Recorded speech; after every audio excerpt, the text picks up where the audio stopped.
It seems niggas must have forgot that I'm an artist, which means I can literally create anything.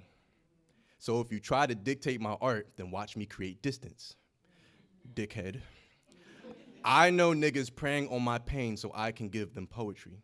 Want me heartbroken or broke in the sense I'm low on bucks so I can give my 2 cents and cause change. Most of the shit I say runs circles around brains like halos and chains. They want me in pain so I can say some shit that makes them say some shit like, wow, I relate. Just because we relate don't mean we're the same. Sometimes being a poet is to be as quiet as a closed casket and still the life of the party. 9 times out of 10, I have a tighter grip on my pen than I do on reality. You see, I'm not a bodybuilder. I use my pen to sculpt scripture. It needs a header, a middle, and a footer. I'm a bodybuilder. You want to be a poet, you better learn how to barter something other than borrowed time. It's crunch time. If you don't think, then your pen won't ink. So then you can't speak, so then you won't eat. I only get to eat if I write something unique. These are lunch lines. And the bottom line is I don't write rhymes by a certain times. I'm a flat line. That's a deadline. People say I got wordplay, but I kill shit in the same sentence, so I don't got bars, I got dead lines.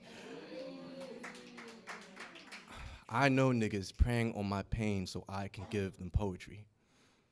People smile in my face every day like I can't see them lying through their teeth when we speak.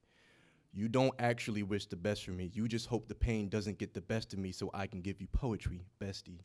I know people that would check to see if they can split my check with me before they text to simply check on me. One of my biggest fears as an artist is that I make so much noise with my words that people forget they may need to translate my silence. If poetry steals my voice and leaves me sounding like a missed phone call, who gonna pick up the phone and call? Is that something I should even expect at all?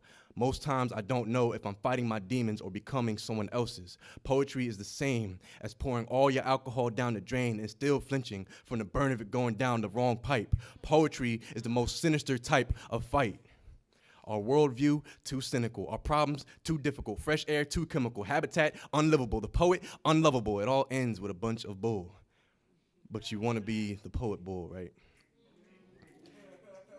Everybody want to be a poet until your entire life is broadcast for public perception and you're watching yourself get dissected on the Instagram comment section. All of a sudden, people claim they can read you like a book but don't know half your motherfucking story. Battling for custody over your own narrative got you paying poetic alimony. Don't this make commitment to this art shit feel like an itch not worth scratching? But this ain't about your feelings, it's about the feeling. You're an artist. You gotta wanna take your life into your own hands more than you wanna take your life with your own hands. If you run out of ways to weaponize your sadness, it becomes an actual weapon. If practicing stillness is the cure for my pain, but projecting my poetry is perceived as resilience, then how do I pick a proper poison? Both options is heart-stopping. As a poet, it is your duty to ride at the distant and empty cliff that is life and death. You are to teeter the edge of one in order to better understand the other, then return to us with a story worth telling. The only difference between a poet in heat and a person facing defeat is that one is spitting fire and the other is just yelling.